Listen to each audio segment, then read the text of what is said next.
এই আর একটা ঝাঁকার মধ্যে আসি শুইছে, খাওয়া দাওয়া শেষ হইলে এখানে আসি শুয়ে আরাম করে দোলনা খায়। গাছগুলোর অবস্থা দেখেন কি রে, এই কই কোন গা উঠছে মনে হয়। আহারে মরিচ গাছগুলোর এই অবস্থা কেন? আহারে কে উঠছে রে? এই তুই উঠছস কেন চিনি? মরিচ গাছগুলোর কি অবস্থা করছে। এই যে আমার মানি প্ল্যান্ট এখানে ছোট ছোট লাগাইছিলাম, এইগুলো বড় হয়েছে। এই যে আর একটা, তারপরে এই যে জেট প্ল্যান্টটার থেকে আমি ওই যে ডাল কেটে আর কি দেখছো সেখানে উঠছে কেউ, সবগুলো দেখি ফালাই রাখছে। আরে আমার গাছগুলো শেষ, দূর ওদেরকে বারিন্দা আসতে দিলেও ঝামেলা, আমার গাছের বাঁকা করে ফেলছে গাছগুলারে। দেখ তোর কেমন লাগে বলতো। এই যে জেট প্ল্যান্টের থেকে এখান থেকে কিছু ডালা আর কি ওরা ভেঙে ফেলছিল, আমি এখানে লাগাইছি যে এগুলো হয়েছে। এই যে এইসব অ্যালোভেরা আর হচ্ছে জেট প্ল্যান্ট, তারপরে কিছু গাছ আছে যেগুলা একবার একটা গাছ আনলে মানে ওগুলার আর শেষ নেই, হইতেই থাকে হইতেই থাকে। আর তো জায়গা নাই, পট নাই, মানে পটে লাগাবো। যে এই যে এই গাছটাও কতগুলো চারা দিয়ে রাখছে দেখছেন, এই যে নিচে দিয়ে। এখন এগুলা সরাই দিলে আসলে গাছটা পাইতো, গাছটা শক্তি পাইতো, আরও বাড়তো আর কি। এই যে অ্যালোভেরা লাগাইতে লাগাইতে আমার বাড়িটা ফুল বাড়িটা হয়ে গেছে অ্যালোভেরার চারায়। ফালাইতে ইচ্ছা করে না, তাই ফালাইতে পারি না।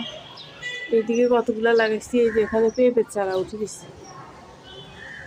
এই যে বড় মানি প্ল্যান্টটার এই ডালগুলো অনেক বড় বড় হয়ে গেছে। মানি প্ল্যান্টগুলো ঝাল হচ্ছে, এগুলারে কেটে লাগাই দিল আসলে হইতো।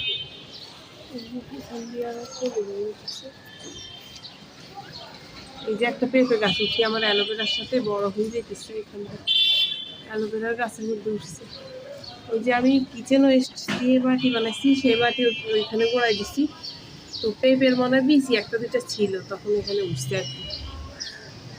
আর এই যে ওই দিন কলেজ থেকে আসার সময় এই গাছটা আনছিলাম, সেটা মনে হয় পানি নেই দেখি, শুকিয়ে গেছে নাকি।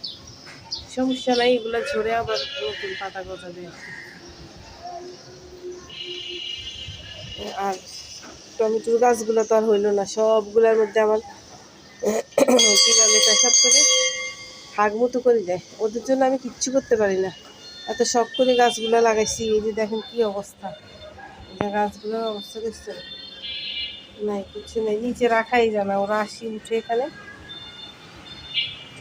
উঠে এগুলো নষ্ট করে যায়।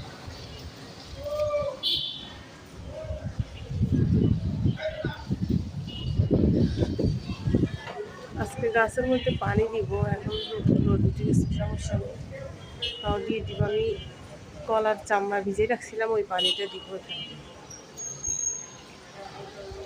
যে গাছ মানে যে কোনো একটা কিছু করতে পারবে, গাছ রাখলে বিড়াল রাখতে পারবো না, বিড়াল রাখলে গাছ রাখতে পারবো না, এরকম অবস্থা। তাও রাখছি, যে যা হয় ভেঙে চুরে যা থাকে ওগুলো দেখতে না এত শান্তি লাগে, মানে নিজের হাতে লাগানো গাছ। এই মরিচ গাছগুলো আমি করে দিচ্ছি, আগাগুলো ভেঙে দিচ্ছি, পরে এই যে নতুন নতুন কুড়ি আসছে, আবার নতুন কুড়ি আসছে। এগুলো তো কাজ করে পরে বসছে, গাছটা নষ্ট করে ফেলছে গাছগুলো।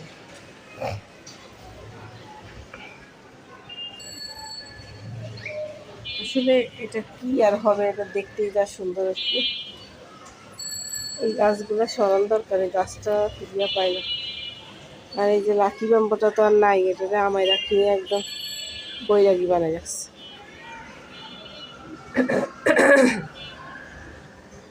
তো আজকে গাছে পানি দিব, 2 দিন পর পর দেই আর কি পানি, কারণ মাটিটা দেখি ভিজা আছে, তো এই জন্য আর কি দেই না। মাটি মানে ভিজা থাকলে দিলে আবার হয়ে যায়, ওই গাছের গোড়া পচে যায়, এই জন্য আর কি 2 দিন 1 দিন পর পরে দিই পানি।